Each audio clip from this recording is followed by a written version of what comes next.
dare to dream big. At Sun, we make it reality.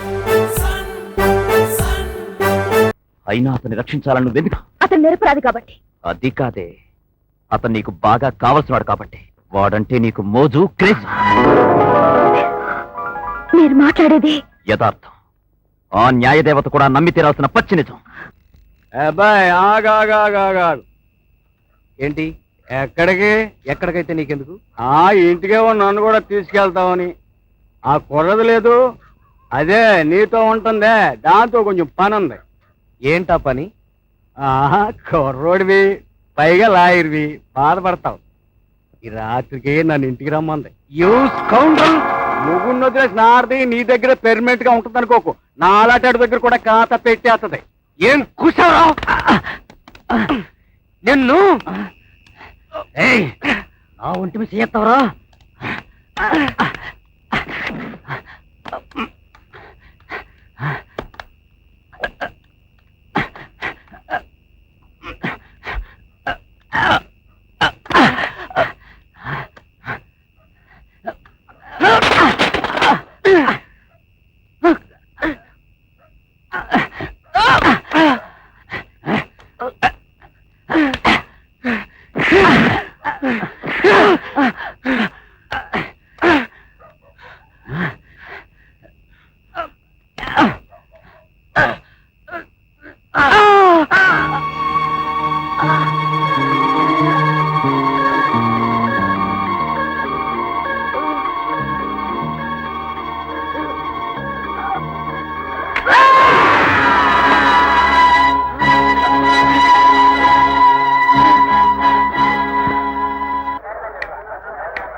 Vodarevu Suryaprakasarao.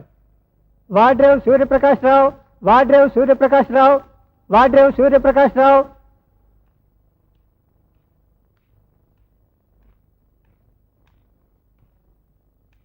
You can proceed.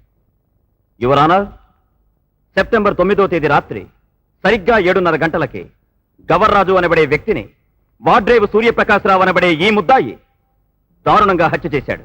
కాబట్టి IPC section 302 కింద charges frame చేసి విచారణ జరపవలసిందిగా court వారిని కోరుకుంటున్నాను.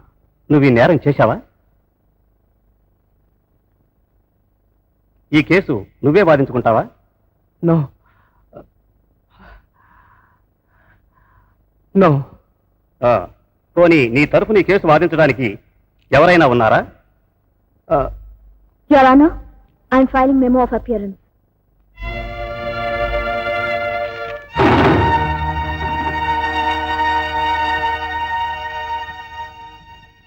ప్రాసిక్యూషన్ వారు ధర్మసాక్షుల్ని 16వ తేదీన ప్రవేశపెట్టవచ్చు. ఈ కేసు ఫిబ్రవరి మాసం 16వ తేదీకి వాయిదా వేయడమైనది. అయ్యో,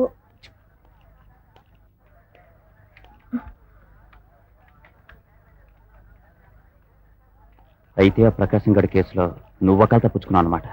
కాదు, న్యాయాన్ని గెలిపించాలని, ధర్మం దారి తప్పకూడదని ఈ కేసు టేకప్ చేశాను. దారి తప్పిన కేసులు దిద్దడానికి మనం సరైన ధరలో ఉంటేగా.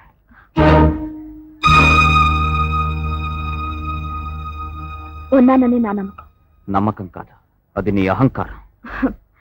ఆత్మవిశ్వాసాన్ని మీరు అహంకారం అనుకుంటే ఐ కాంట్ హెల్ప్ ఇట్.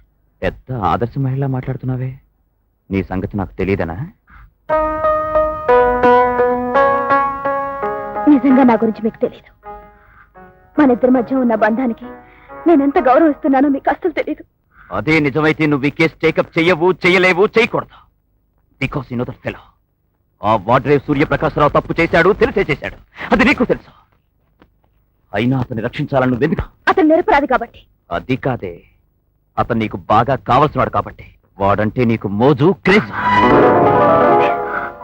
మీరు మాట్లాడేది యథార్థం. ఆ న్యాయదేవత కూడా నమ్మి తీరాల్సిన పచ్చి నిజం. ఎగ్జాక్ట్లీ. మీరు విన్నవన్నీ అచ్చం ఆ న్యాయదేవతలాగే విన్నారు. కళ్ళకు గంతులు కట్టుకు మరీ విన్నారు. ఎంతైనా న్యాయమూర్తులు కదా మీరు. మీకు చెప్పుడు మాటలు వినే చెవులే గాని నిజాన్ని గమనించే నేత్రాలు లేవు. ఉన్నవి అపోహలని నల్లగొడ్డతో మూసుకుపోయాయి. దయచేసి ఆ నల్లగొడ్డను తొలగించి. నా కళ్లకు గంతలు కట్టాలని ప్రయత్నించింది నువ్వు. నా దగ్గర నుంచి నిజం దాయాలని చూసింది నువ్వు.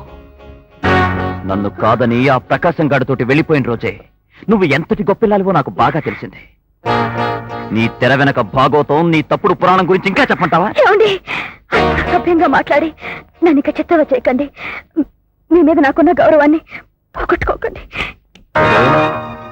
ఇలాంటి మాటలు నా నిర్ణయాన్ని మార్చలేవు. రేపు నిన్ను కోర్టులో ఓడించి ఆ ప్రకాశం గాడిని జైల్లోకి నెట్టిస్తే గాని నా కడుపు మంట చల్లారదు. ఓకే, మనిద్దరి మధ్య సంఘర్షణకి న్యాయస్థానాన్ని వేదికగా మారుస్తానంటే మిమ్మల్ని కోర్టులో కలుస్తాను, ఒప్పించి ఓడిస్తాను. ఇంపాసిబుల్. నిన్ను వ్యక్తిగా గెలవలేకపోవచ్చేమో గాని కోర్టులో నిన్ను గెలిచే తీరుతాను. That's my challenge. కోర్టులో మీరు ఓడినా బ్రతుకులో మనం గెలవాలనే ఆశయం. It's my challenge.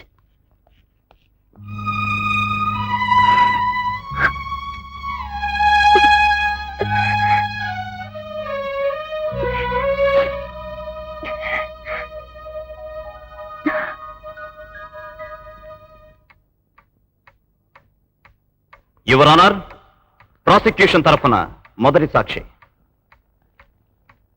నీ పేరు? సముద్రాలండి. నువ్వేం చేస్తుంటావు? కిళ్ళి కొట్టండి. ఓహో. సెప్టెంబర్ 9వ తేదీ రాత్రి 7:30 గంటలకి నువ్వేం చేస్తున్నావు? కొట్టులోనే ఉన్నానండి. ఈ ముద్దాయి హత్య చేస్తుండగా నువ్వు చూసావు కదూ? నేనా? అవును, నువ్వు చూసావు. నువ్వు చూసావు కదూ? అది చూసావు. Yes, నువ్వు చూసావు. Yes, seen it. Your Honor, ఇతనే హత్య చేశాడని చెప్పమని ప్రాసిక్యూషన్ వారు సాక్షిని బలవంతం చేస్తున్నట్టు నాకు అనిపిస్తోంది. It's a leading question. No, Your Honor, she doesn't know what. Objection sustained. Thank you, your honour. Okay. హత్య జరిగిన ప్రదేశానికి నువ్వు ఎందుకు వెళ్ళావు? చంపేస్తాను, పొడి చేస్తాను అని ఇతని కేకలేస్తుంటే వెళ్ళానండి. అక్కడ నువ్వేం చూసావు? రక్తం అడుగులో గవర్రాజు గారు గిలగిలా కొట్టుకుంటున్నాడండి. పక్కనే ఇతనేమో కత్తి పట్టుకుని గడగడ వణికిపోతున్నాడండి. That's all, your honour. SI గారు, ఫలానా చోట హత్య జరిగిందని మీకెలా తెలుసు? ఓ మనిషి ఫోన్ చేశాడండి. అలా ఎక్కడి నుంచైనా ఫోన్ చేస్తే ఆ విషయం నిజమో కాదో తెలుసుకోకుండా వెళ్ళడం సాంప్రదాయమా? తరచూ హత్య జరిగిన స్థలాల్లో బాధ్యత గల పౌరుడు ఎవరైనా ఉంటే పోలీసులకు ఇన్ఫార్మ్ చేయడం రివాజు. కానీ వాళ్ళు పేరు చెప్పరు, ఎందుకంటే తాము ఇరుక్కుంటామేమోనన్న భయం చేత. అక్కడ మీరేం చూశారు? రక్తం అడుగులో హతుడు, చేతిలో కత్తితో హంతకుడు. That's all, mister justice. Doctor, September 9వ తేదీ జరిగింది హత్య అని చెప్పగలరా? అది ఖచ్చితంగా హత్య. No doubt it's a murder. ఏ ఆయుధంతో హత్య చేయబడ్డాడు? ఐరన్ రాడ్తో. ముద్దాయి చేతిలో ఉన్న కత్తి మీద వేలిముద్రలు పరిశీలించారా? పరిశీలించడం జరిగింది. ఏం తేలింది? కత్తి మీద వేలుముద్రలు, ముద్దాయి చేతి వేలుముద్రలు ఒక్కటేనని తేలింది. That's all, mister justice.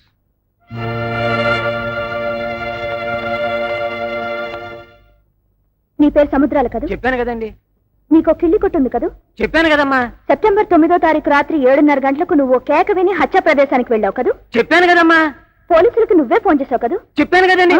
అయ్య బాబు, నేను చేయలేదండి, వాళ్ళే వచ్చేశారు. అంటే అక్కడ హత్య జరుగుతుందని ముందే తెలిసి ఎవరో పోలీసులకు ఫోన్ చేశారన్నమాట. That's all, your honour. చూడండి ఎస్ఐ గారు, ఫలానా స్థలంలో హత్య జరిగిందని మీకు ఇన్ఫర్మేషన్ ఎవరిచ్చారు? ఓ వ్యక్తి ఫోన్ చేశాడండి.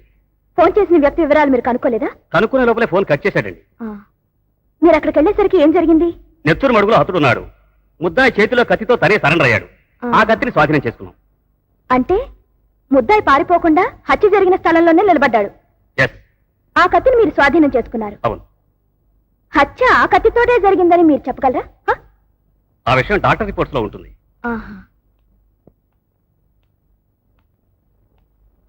Thank you. సెప్టెంబర్ 9వ తారీఖు రాత్రి గవరాజు హత్య ఖచ్చితంగా ఎన్ని గంటలకు జరిగిందో చెప్పగలరా? ఖచ్చితంగా చెప్పడం సాధ్యం కాదు మేడం. 2-3 గంటల తేడాలో చెప్పొచ్చు. బహుశా ఎన్ని గంటలకు జరిగి ఉండొచ్చు?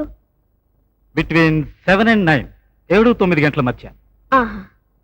పోస్ట్ మార్టం రిపోర్ట్ లో హతుడు దేని మూలంగా మరణించాడని తేలింది? అదే కొంచెం కన్ఫ్యూషన్ గా ఉంది మేడం. తలపైన బలమైన గాయం వల్ల గాని, పాయిజన్ వల్ల గాని, లేక రెండిటి వల్ల గానీ జరిగి ఉండొచ్చు. అంటే హత్య జరగడానికి ముందే అతని మీద విష ప్రయోగం జరిగి ఉండాలి. ఉండొచ్చు మేడం.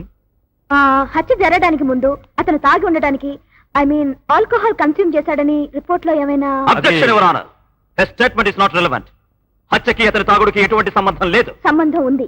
చూడండి, ఆ సంబంధం ఏమిటో మీరు చెప్పగలరా? Okay, I will refine my question. అతడు విషం ద్వారా కూడా మరణించి ఉండొచ్చునంటున్నారు. ఆ విషయాన్ని విస్కీలో గానీ బ్రాందీలో గానీ కలిపి తాగి ఉండొచ్చు కదా? ఉండొచ్చు మేడం. ఆ విషయమే తెలుసుకుందామని. Doctor, Yes. తల మీద గాయం తగిలిందన్నారు. అది ఏ వైపున తగిలింది? ఎడం వైపు, లెఫ్ట్ సైడ్. అతని శరీరం మీద మరేమైనా గాయాలున్నాయా? అతని కుడివైపు ఛాతీ మీద కొంచెం చీరుకుపోయి ఉంది. ఆహా. చూడండి డాక్టర్, తల మీద బలమైన గాయం తగిలిందన్నారు. అప్పుడు స్కల్ పొజిషన్ ఎలా ఉంది? చిట్లిపోయి ఉందా, చీరుకులుందా? I mean, was it an incised injury or lacerated injury? చిట్లిపోయి ఉంది. It's lacerated injury. So it was definitely not an incised injury caused by a sharp weapon. Yes.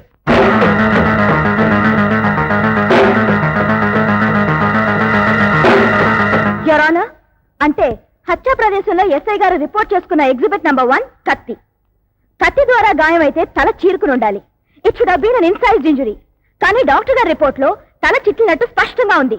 దీన్ని బట్టి హతుని తల మీద గాయం బ్లంట్ ఆబ్జెక్ట్, అంటే కర్ర వల్ల గాని ఇనుప ఓచు వల్ల గాని సంభవించి ఉండాలే తప్ప కత్తి వంటి షార్ప్ వెపన్ తో జరగడానికి వీల్లేదు. కనుక ఈ హత్య ప్రీ ప్లాన్డ్ గా ముందుగా వేసిన పథకం ప్రకారం జరిగిందే తప్ప ఈ హత్యకి వాడ్రేవు సూర్యప్రకాశానికి ఏ విధమైన సంబంధం లేదని కోర్టు వారికి మనవి చేస్తున్నాను.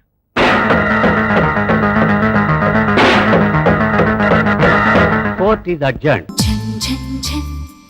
తెలుగు వన్